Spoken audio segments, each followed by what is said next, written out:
is Parshat Ki Teitzei. Ki Teitzei is one of the last parshiot of the book of Deuteronomy. You always know when you get to Parshat Ki Teitzei that the high holidays are drawing near. And in Parshat Ki Teitzei, as Rabbi Mates mentioned, you find more iterations of mitzvot, more iterations of the commandments than in any other Torah portion. And so, what do all these commandments have in common? It seems like it's like a potpourri of you shalls and you shall nots. And we'll see a few of them in the portion of the parsha that we'll read in a few moments. But there is a phrase that you'll hear tonight that I think in many ways describes what is really at the core of all these commandments. It says, Lo tuchal lihitalem. You shall not remain indifferent.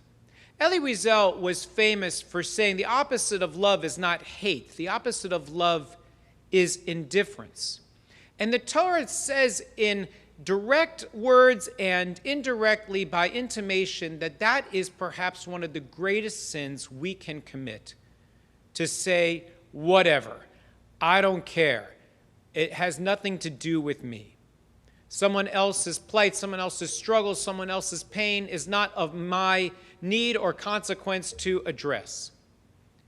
And when I was thinking about this, I was studying a passage of Chassidut this week that was reflecting on the Torah portion, and it asked sort of who is one of the great examples of people in the Torah that did not remain indifferent. And they talk about these two women that hardly grasp our attention in the very first chapter of the book of Exodus. And they are Shifra and Puah. These two women who, I can't remember, midwives, sorry. It's got kind of a week. Two midwives that, despite the decree from Pharaoh that they should cast all male children into the Nile River, refused to do it. They stand up to Pharaoh and they refuse to do what they know to be wrong. And when Pharaoh comes, they say, well, how come you're not doing the laws? They say, well, I don't know, these Jewish women, they're so fast. They have their babies and they're up and at them right away. We can't stop them. Shifra is an interesting name. The root for Shifra is Shin Pet Resh. Shin Pe Resh. Shapar.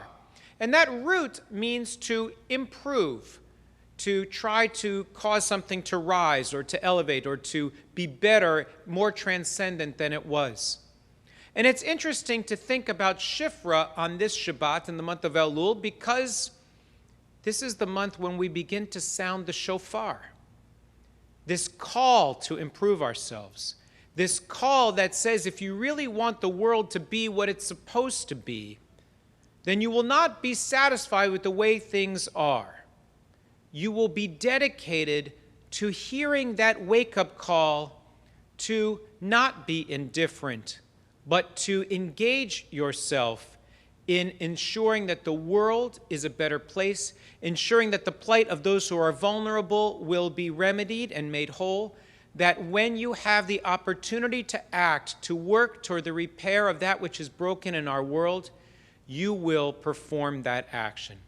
And perhaps if we can heed that call of the shofar in this month of Elul, that call, an example of Shifra who stood up for what she knew to be right despite all the consequences and that which was going on around her, the call that we'll see from all of these different mitzvot that we will explore this evening, then perhaps the redemption of our world will not be too far away.